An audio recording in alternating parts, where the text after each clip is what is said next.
and you've got no recourse. I mean, what if everybody that's got a chest full of gold coins worth millions of dollars, right? But they had no recourse. All these rats could get into it. And how would you feel? And they kept nibbling away at your coins.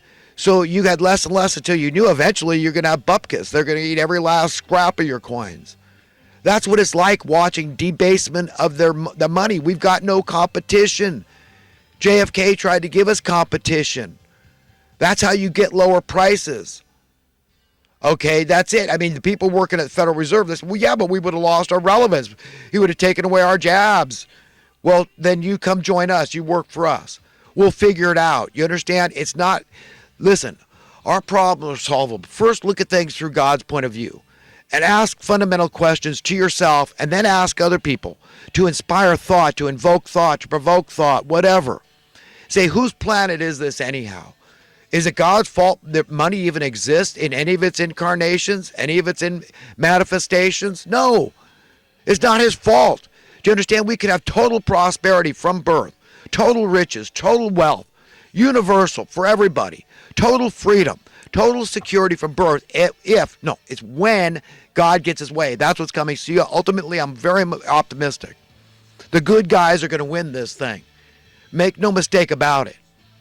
So get on the right side of history. All you that are overly invested, all you mindless minions out there, dude, God is going to kick this system's butt. And the evildoers are going down to Hades. You're going to have Hitler thumping you on the head day and night. And it's not going to the people that squeak into hell that are going to be ruling down there. It's the vilest ones. Your Jeffrey Dahmers, your Charles Mansons, your Adolf Hitlers. Those are the ones. Those are the ones that they'd rather rule in hell than serve in heaven. So it's going to be the most vile, dastardly people down there. You don't want to go there. I'm warning you. Get on the right side of history. God is going to win this fight, this debate.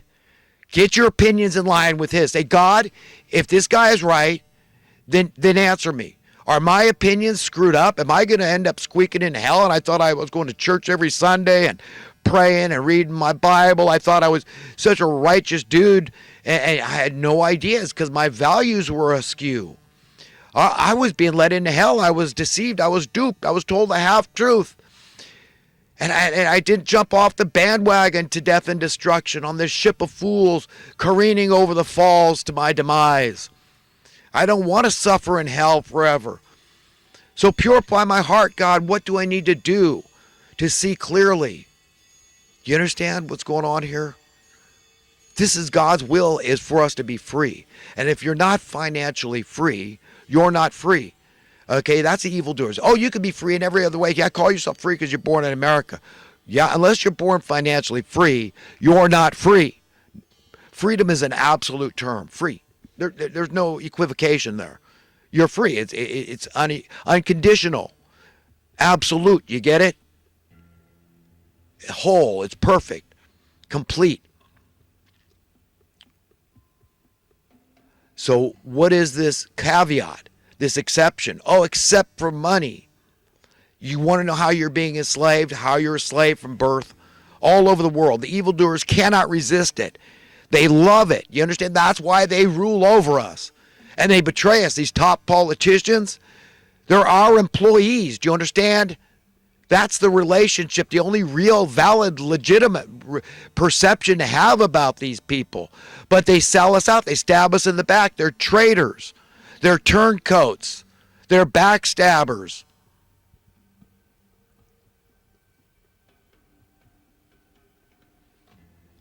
They sold us out to the money-printing gangster bankster class. And they've got that tiny minority. But that tiny minority represents a critical mass to get their policies pushed through. This is why so many people cling to them, these mindless minions that say, hey man, I got the right values. I'm the guy with common sense. I'm the practical one here. Okay? I'm the pragmatic one here. I'm the intellectual. I'm educated. This and that. These educated people, they've been ruling things. And things got all this regression. My whole life practically. Regression. Socially, politically, and economically speaking, we've been going down the tubes. Put it on a chart. And see the graph, see the trajectory. It's not good. No. No, these are not the right ones. These are not the practical ones. These are not the intellectual ones.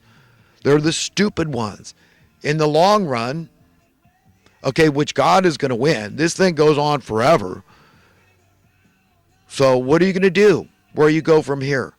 Spend time thinking about the fact that you're mortal, that your life might be over today. My life might be over today. And understand what it's going to take to extricate ourselves from the maws of this beast system. We've got to get our cost of living down. Get the burden off. Get these monsters off our back. Have them stop stealing our wealth, diluting our money, printing more money, raising our cost of living. And they don't give a crap. They just take more. They give themselves raises, take even more than they had before. They muddy up the waters, confuse the issues, create chaos, mayhem on purpose, like three-card Monty. Don't look what I'm doing, right? And they steal from you. This is how they steal, through diluting your currency, through debasing your money, through deworthing it, by raising your cost to exist,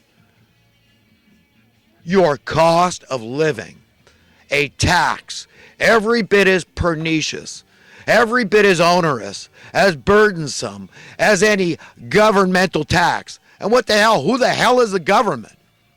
You're the damn government in America. We the people, it's a republic, for God's sake. Your voice is just as powerful as anybody else's, but is it really? As we know, it's not. I'm telling you right here, this critical mass. And what am I referring to? Not the science aspect, but the critical mass in terms of getting the job done. That's the amount needed to tip the scales.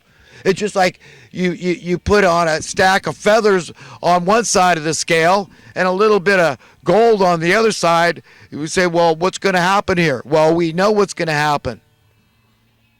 Right? We say, wow, that's a huge pile of feathers. How could that be in that little tiny piece of gold? And the scales get tipped in favor of the gold. How does that work?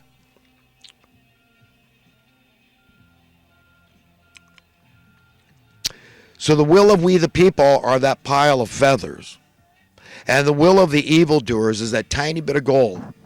The power. And you know what that gold is to them? It's satanic. Whether they're cognizant of it or not, whether they will admit it or not, their hearts are putrid, impure, adulterated, and they belong to satanic forces.